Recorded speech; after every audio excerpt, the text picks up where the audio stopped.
Lagyan naman natin ito ng grout test, yung side. Yan. Yung side natin, lagyan natin ng grout para sure board.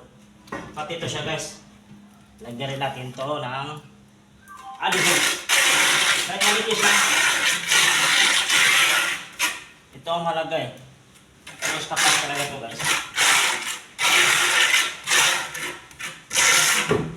Kahit manipis na ito.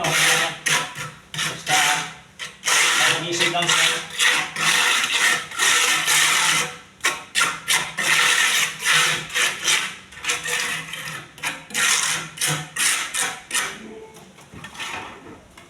Ito na po yun siya guys. Siyempre may tangsi yan guys yan.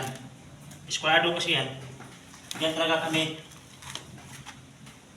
kukuha ng eskwalado guys. Kailangan pantay.